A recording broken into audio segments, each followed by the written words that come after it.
E aí, pessoal, tudo certinho? Vamos seguindo, né? Na aula passada, a gente já começou a tratar da matéria de bens públicos.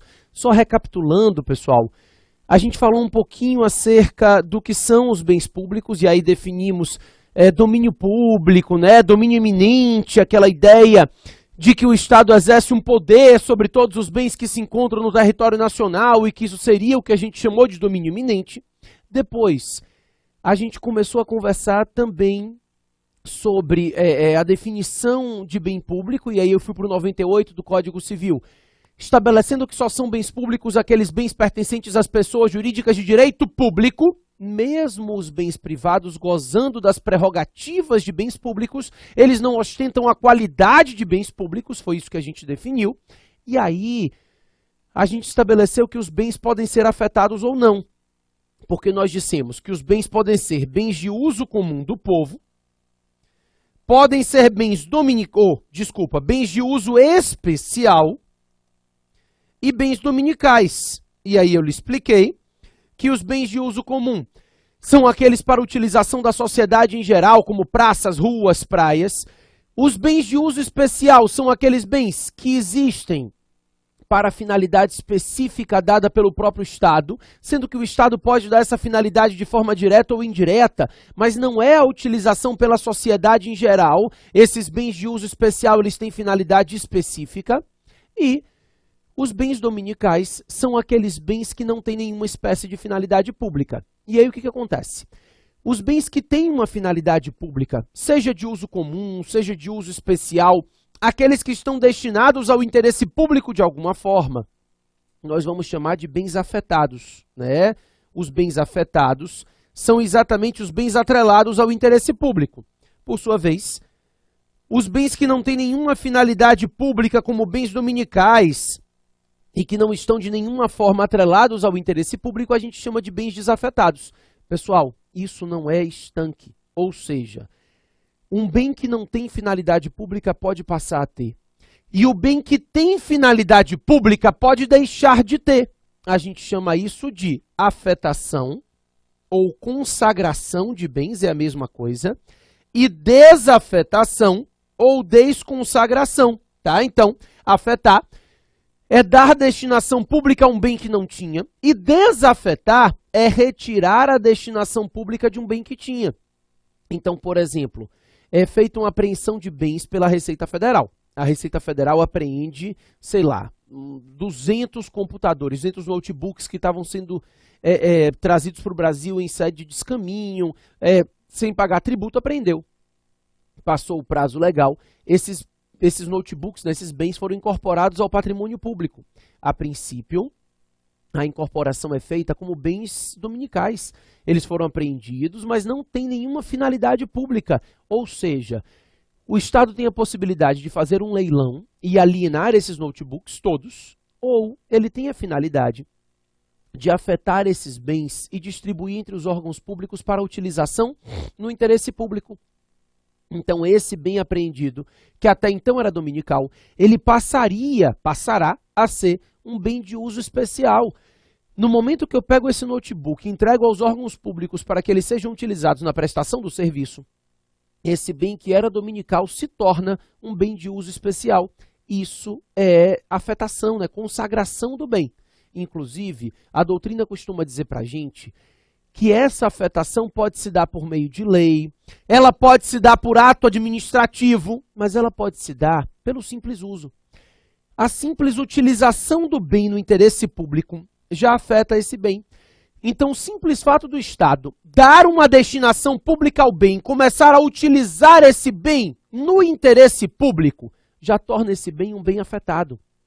A ideia da afetação é muito simples, né? É a utilização. O simples uso afeta o bem. Por quê, pessoal? Porque a ideia é que o ideal, no mundo ideal, todos os bens públicos serão afetados. Não é eficiente o Estado possuir bens que não estejam atrelados ao interesse público. É ineficiente a posse, né, a propriedade de bens pelo Estado sem destinação pública. Por isso, a ideia do uso do bem já afeta esse bem, porque a utilização é o ideal, né? Se busca que todos os bens públicos, algum dia, mais cedo ou mais tarde, sejam afetados. Então, a afetação, ela se dá pelo simples uso. Não há necessidade de nenhuma formalidade para a afetação de um bem público. A desafetação, não. A desafetação, ela é formal. Então, da mesma forma que eu lhe disse, que a afetação pode se dar pelo simples uso, pelo mesmo motivo, a desafetação não pode se dar pelo simples desuso. A desafetação só pode se dar ou por meio de lei ou por meio de ato administrativo. A desafetação ela é sempre formal, ou ela é feita por meio de lei, ou ela é feita por meio de ato administrativo formal. Ela não pode se dar pelo simples desuso. A simples não utilização do bem não pode desafetar esse bem, tá? Tem um detalhezinho que eu quero que você anote. Os bens de uso especial, esses podem ser desafetados por fatos da natureza. Isso, então imagine uma enchente que destrói uma escola pública. O bem, quando ele está destinado a um uso especial, ele pode ser desafetado por um fato da natureza, ou fatos administrativos, como a gente chama, né? Desde que esse fato da natureza, ele impeça a utilização daquele bem. A utilização real daquele bem fica impossível em virtude desse fato da natureza.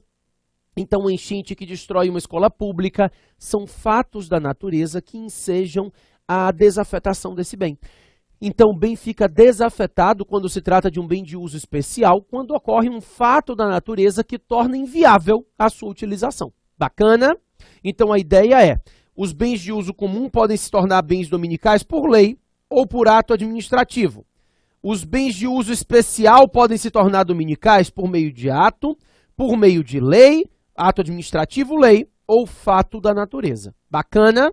Maravilha. Sempre com essa ideia de que o ideal é que todos os bens públicos sejam de alguma forma atrelados ao interesse público. Então o Estado sempre busca, sempre facilita a afetação de bens. É sempre facilitada a afetação e sempre dificultada a desafetação. Porque o ideal é que o Estado consiga dar destinação pública a todos os bens que ele possui. Isso é eficiente, isso é economicidade, né? É otimizar a presença dos bens públicos. Se ele consegue utilizar todos os bens, ele consegue aproveitar todos os recursos que ele tem na busca do interesse público. A ideia é mais ou menos essa. Bacana? Vamos lá. Daí, pessoal, todos os bens públicos gozam de 4 características básicas, que você pode chamar de características, ou de privilégios, ou de garantias, né? Essas características são garantias inerentes ao bem público, em virtude da supremacia do interesse público sobre o interesse privado. Então, em virtude dessa supremacia, os bens públicos possuem algumas características que não existem em bens privados. Características que decorrem da qualidade pública desses bens. Rapidamente eu lhe disse, inclusive, que algumas dessas características são, na medida do necessário, estendidas aos bens privados que estejam atrelados à prestação de um serviço público. Mas são características pertencentes a todos os bens públicos, sejam eles destinados ao interesse público ou não, né? O fato é, a primeira característica, põe aqui para mim, é a impenhorabilidade. Os bens públicos são impenhoráveis. A impenhorabilidade significa a vedação à constrição judicial. A penhora é a constrição judicial de bens. Então, quando eu lhe digo que os bens públicos são impenhoráveis, eu estou lhe dizendo que não se admite a constrição judicial sobre bens públicos. Primeiro, porque não precisa. A ideia da constrição judicial é muito simples. Um particular propõe uma ação contra a fazenda pública. Como forma de garantia do juízo, ele pediria que fosse determinada a penhora de bens públicos. O Estado nomeasse bens a penhora, e se o Estado não faz isso, o próprio juízo determinaria a penhora de determinados bens públicos. Isso não é necessário, porque o Estado é solvente. Ele garante o seu juízo, né, nas ações propostas contra ele com seu próprio orçamento. Então, o próprio orçamento público, ele é suficiente para a garantia do juízo. Então, os bens públicos são impenhoráveis, porque a impenhorabilidade decorre dessa desnecessidade de utilização de um bem para a garantia do juízo. O Estado é solvente, eu devo, não nego, mas pago na ordem de precatório, né? Na ordem cronológica, mas o Estado é solvente, tá? mesmo que ele não fosse, pessoal. Eu não poderia tirar o bem de toda uma sociedade para garantir o direito de um credor. Isso seria uma verdadeira supremacia do interesse privado sobre o público, né? Permitir a penhora de um bem público para satisfazer o direito de um credor seria desvirtuar tudo o que a gente está pensando. Seria uma verdadeira supremacia do interesse do credor sobre o interesse de toda a sociedade que poderia utilizar aquele bem. Então, os bens públicos são impenhoráveis. Não se admite a constrição judicial, não se admite a penhora de bens públicos, inclusive, isso vale também para os bens dominicais. Então, mesmo aqueles bens que não estejam atrelados ao interesse público, pelo simples fato de pertencerem à pessoa de direito público, pelo simples fato de ostentarem a qualidade de bens públicos, são impenhoráveis, tá? Além da impenhorabilidade, nós temos a não onerabilidade. A ideia da não onerabilidade é de impossibilidade de constrição extrajudicial. Quando eu lhe digo que o bem público é não onerável, eu estou lhe dizendo que não é possível a incidência sobre esses bens de direitos reais de garantia. Então, o bem público não está sujeito a penhor, hipoteca, anticrese, né? Não se admite a incidência de direitos reais de garantia sobre bens públicos. Então, os bens públicos não admitem a incidência desses direitos reais de garantia sobre eles. A ideia é muito simples. O bem público não poderia ser executado, né, em sua garantia. Então, se houvesse a hipoteca de um determinado bem público, quando o Estado não pagasse o débito garantido por aquele bem, não seria possível executar a hipoteca. Então, não adianta a incidência de direito real de garantia sobre bem público, porque não seria passível de execução. Pessoal, eu estou lhe dizendo que não incidem sobre bens públicos direitos reais de garantia, tá? Direitos reais de uso, de usufruto, de enfiteuse, esses podem sim incidir sobre bens públicos. Então, é possível a concessão de direito real de uso, é possível enfiteuse, usufruto. O que não pode é incidir sobre esses bens direitos reais na coisa alheia de garantia. Basicamente, hipoteca, penhor e anticrese são direitos reais de garantia que não podem incidir. Então, esses bens são não oneráveis. Não se admite a sua oneração com direitos reais de garantia, tá? Também se fala na imprescritibilidade de bens. A imprescritibilidade diz respeito à prescrição aquisitiva, tá? Quando eu falo que o bem público é imprescritível, eu estou falando da prescrição aquisitiva no direito brasileiro, que é a uso capião. Então, dizer que o bem público é imprescritível é dizer que ele não pode ser usucapido. Eu estou lhe dizendo que a posse mansa e pacífica sobre um determinado bem público não enseja aquisição de propriedade. Se um particular utiliza um bem público como o seu, com posse mansa e pacífica, sem oposição do proprietário durante 15 anos, não houve usucapião extraordinária. Ou 10 anos com função social, não importa. Não é possível adquirir o bem público pelo decurso do tempo. Então, a posse mansa e pacífica sobre um determinado bem público não enseja aquisição de propriedade. E mais uma vez eu faço uma ressalva, porque a doutrina mais tradicional, a doutrina mais antiga dizia que se esse bem não estivesse atrelado a nenhuma finalidade pública, se ele fosse desafetado, se ele fosse um bem dominical, esse poderia sim ser usucapido, mas isso não é verdade, tá? Mesmo os bens não afetados ao interesse público, mesmo os bens desafetados, mesmo os bens dominicais, não admitem uso capião. O que importa é a titularidade. O que define a conceituação de um bem público é o fato dele pertencer a uma pessoa jurídica de direito público. Portanto, mesmo que esse bem seja desafetado e não esteja sendo utilizado no interesse público de nenhuma forma, não se admite a uso capião sobre esses bens, tá? O STJ tem ido um pouquinho além. O STJ vem dizendo que a posse mansa e que a utilização contínua desse bem público por um particular sequer induz posse. Então, não é que ele seja possuidor e que não vai adquirir a propriedade. É mais, a utilização contínua desse bem público por um particular sequer induz posse. Não há sequer posse, trata-se de mera detenção. Então, se ele fez benfeitorias, ele não tem direito à indenização dessas benfeitorias, ele não tem direito de retenção do bem para adquirir as benfeitorias. ele não é possuidor. A utilização contínua de um bem público por um particular não induz posse, tratando-se de mera detenção de bem. Ele não pode se valer de ações possessórias, de esforço incontinente. Ele é mero detentor daquele bem que ele está utilizando, certo? Vamos aprofundar um pouquinho. O que acontece? Existem no Brasil algumas enfiteuses incidentes sobre bens públicos. É muito comum enfiteus em terreno de marinha. A gente vai aprender no próximo bloco o que são terrenos de marinha, mas de antemão, bem rapidinho, são os terrenos à beira-mar. Depois a gente vai ver a extensão e tudo mais. Mas os terrenos à beira-mar, no Brasil, eles pertencem à União. Eles são terrenos de marinha e todos os terrenos de marinha pertencem à União. Então, toda vez que você vê alguém que mora na beira da praia, aquilo é enfiteuse, né? Trata-se de enfiteus incidentes sobre terrenos de marinha. Então, o povo que mora no Rio de Janeiro, ali na Barra da Tijuca, de frente para o mar, é enfiteuse. Paga foro todo ano. Se quiser vender, tem que pagar um laudêmio. Isso vale, pessoal, em todos os terrenos de marinha. Então, o que acontece? A enfiteuse, bem rapidinho, porque isso é matéria de direito civil, mas rapidamente. A enfiteuse não admite nova Constituição desde 2002. O Código Civil de 2002 impediu a constituição de novas enfiteuses, mas como a enfiteuse é um direito perpétuo, obviamente ela se mantém para aqueles que já tinham, né? Aquelas já existentes vão se manter para o resto da vida.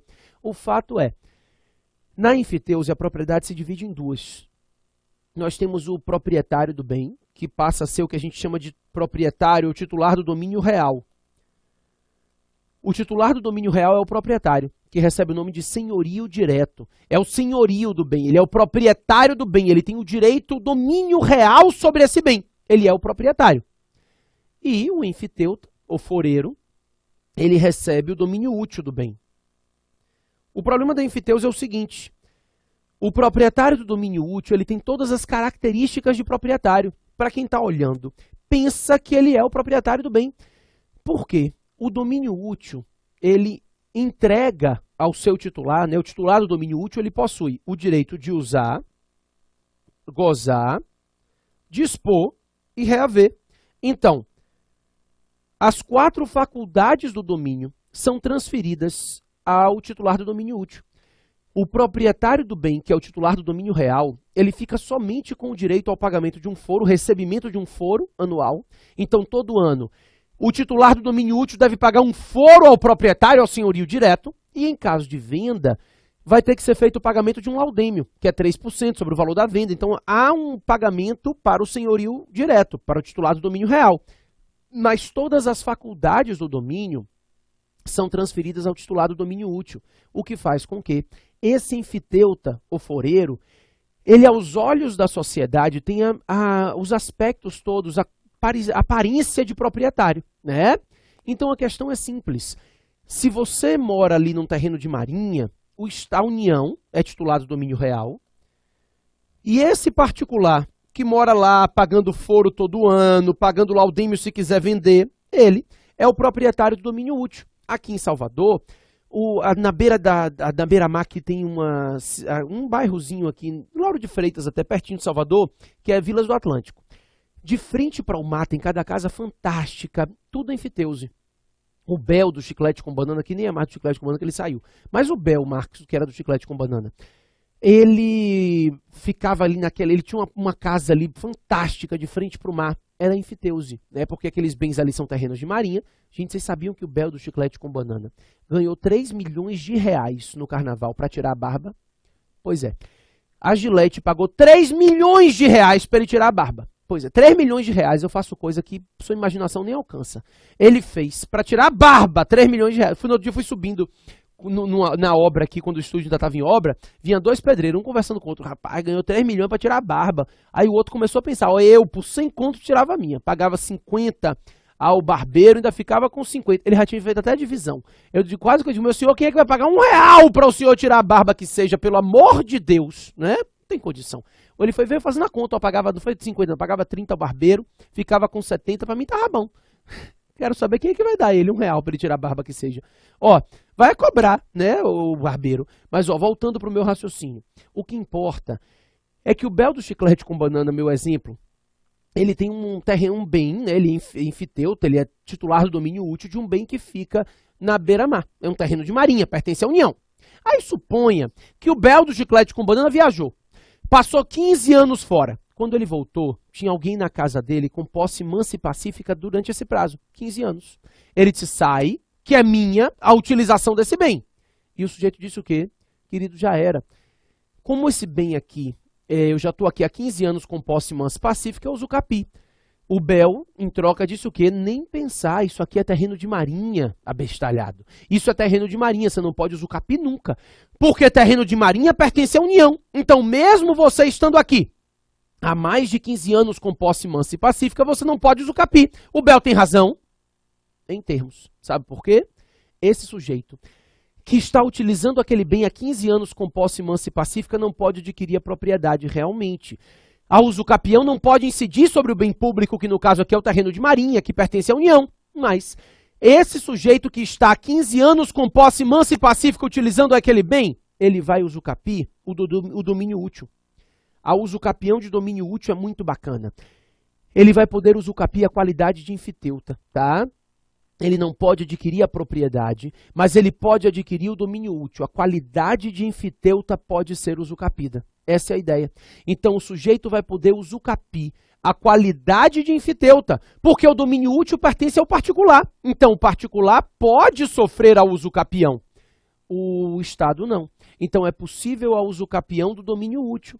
Como ele estava há 15 anos com posse mansa e pacífica, ele usucapia o domínio útil e ele vai ser o enfiteuta no lugar do Bel Marques do Chiclete com Banana. Ele não pode usucapi a propriedade, mas ele pode usucapi o domínio útil sobre aquele bem.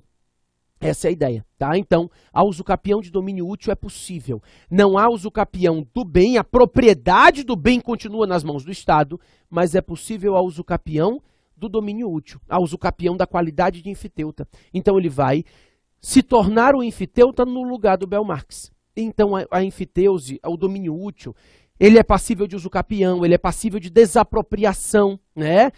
Isso caiu numa prova, gente, eu não me lembro, juiz federal, alguma coisa assim, a defensoria, Ministério Público, uma questão que dizia, não é passível de desapropriação. Aí tinha lá o subsolo, porque não é mesmo, mas eu sei que tinha entre uma das hipóteses que não é passível de desapropriação, o domínio útil.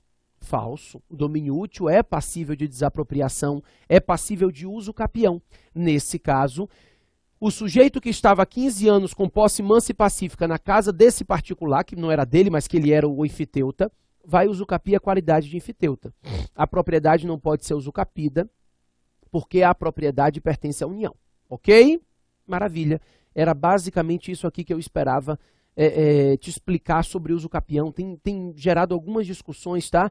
A matéria da imprescritibilidade, ela é muito trazida em lei, na Constituição. A definição de que o bem público não é passível de usucapião está no artigo 102 do Código Civil, 183, parágrafo 3º da Constituição Federal, 191, parágrafo único da Constituição Federal. Então a gente tem súmula, né, 342, se eu não me engano, do STJ. Então são muitas disposições no mesmo sentido, de que não se admite a usucapião sobre bens públicos, mesmo que esses bens sejam bens dominicais. Aí já se trata de interpretação, né? Então mesmo, claro, porque o artigo é muito simples, não pode usucapi bens públicos. Não importa a destinação desses bens. A definição de bens públicos, com base no nosso ordenamento jurídico hoje positivado, basta somente analisar a utilização, a titularidade, né? A utilização não é relevante para a qualificação desse bem como público ou não. Por isso, já não se admite a usucapião sobre bens públicos, sejam eles de uso comum, especial ou dominicais. A usucapião sobre o domínio útil desse bem, se o domínio útil pertencer a um particular, é possível, né? Aquilo que a gente conversou. Trata-se de uma enfiteuse, então o domínio útil ele é uma forma legítima de posse sobre aquele bem, não só é uma posse, como é um título, né? Um direito real na coisa alheia, e esse direito real na coisa alheia pode ser usucapido. Bacana? Maravilha. 3 pontos simples. Agora, além da impenhorabilidade, além da não onerabilidade, da imprescritibilidade, antigamente nós falávamos em inalienabilidade de bens públicos. Hoje, a expressão utilizada ela é um pouquinho mais abrangente. Hoje a gente fala a expressão alienabilidade condicionada. Isso. É porque é o seguinte, a princípio os bens públicos não são alienáveis, mas a lei define algumas condições que, se respeitadas, ensejam a possibilidade de alienação de bens públicos. A lei é a 8666, tá? Põe aí para mim o artigo 17 da 8666, que define as condições para alienação de um bem público.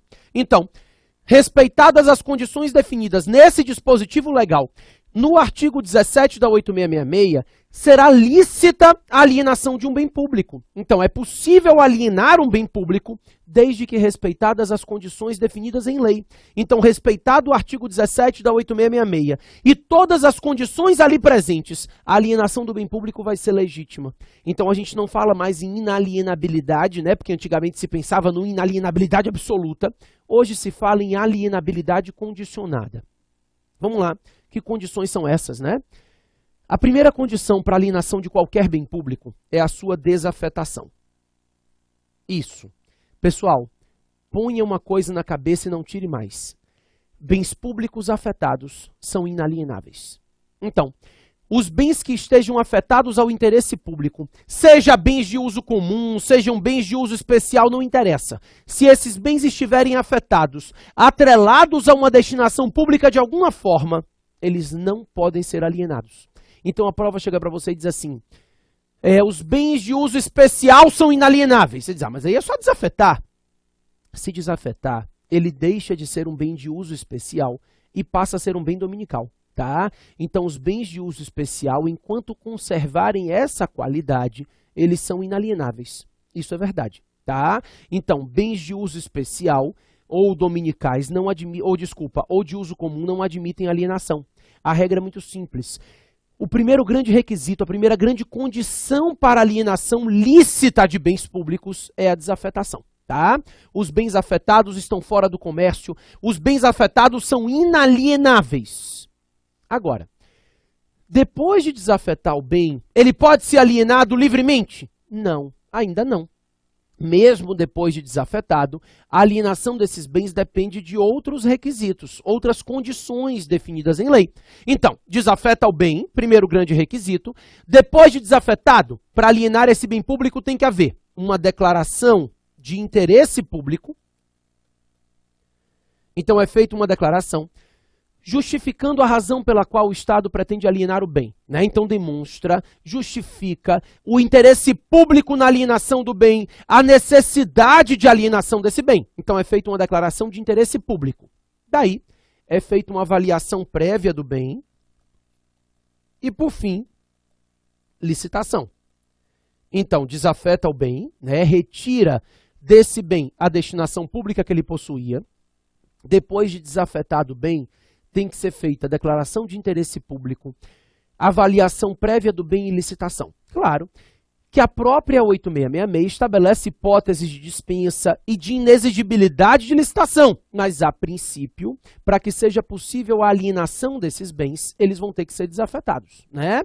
Ou eles vão ter que ser licitados. A alienação depende de licitação.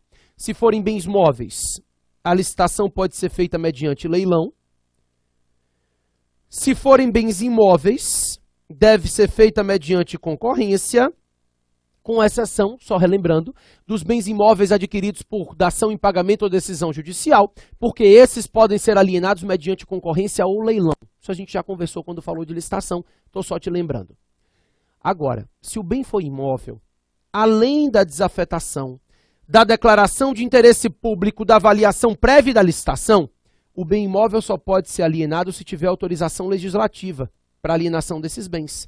Então, para alienação de um bem imóvel, além da desafetação, declaração de interesse público, avaliação prévia e licitação, tem que haver uma lei específica autorizando a alienação desse bem imóvel. Então tem que haver autorização legislativa para que essa alienação seja válida, tá?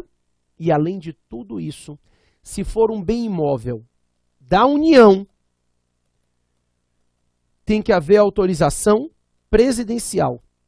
O presidente da República precisa autorizar a alienação de bens imóveis da União, tá? Isso está regulamentado em lei. Então, a princípio, essas são as condições para alienação de um determinado bem público. Estamos entendidos?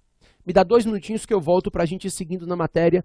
Comecei a falar da desafetação, quero passar para falar um pouquinho sobre utilização de bens e falar de bens em espécie. Sai daí não.